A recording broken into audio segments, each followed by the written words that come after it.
Un match présidentiel, c'est bien sûr d'abord et avant tout un combat pour des idées, un match où l'on confronte des programmes, mais c'est aussi la rencontre entre un homme ou une femme politique et les Français, une rencontre où il s'agit de fendre l'armure. Et dans ce domaine-là, François Hollande est largement à la traîne derrière Nicolas Sarkozy, très pudique François Hollande.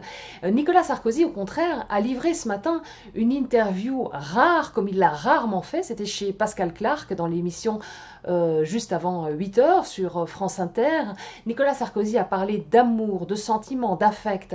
Mais ce qui était finalement le plus intéressant, c'était le choix de la musique qu'il voulait faire entendre aux auditeurs. C'était la chanson Souvenir de Julien Clerc. Finalement, on l'a pas entendu faute de temps, mais peu importe.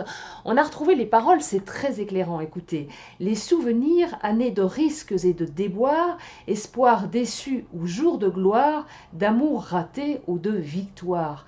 Qu'est-ce que Nicolas Sarkozy a voulu signifier par là? Songeait-il à ces 5 années de G20, de grandes rencontres internationales, de cette présidence française de l'Union européenne qui avait été saluée par tous, y compris par la gauche? Ou pensait-il au contraire à ses erreurs passées, à la soirée aux Fouquet's, à l'affaire du yacht de Vincent Bolloré, à l'affaire de l'EHPAD où il avait voulu placer son fils Jean? On n'en saura finalement rien, mais ce qui est sûr, c'est qu'on en apprend plus finalement lors de ces interviews que lors de grands meetings, de méga shows artificiels où tout est ultra fabriqué. En tout cas, étonnant effectivement ces paroles qui entrent en résonance avec cette confidence faite à plusieurs reprises dans cette campagne par Nicolas Sarkozy.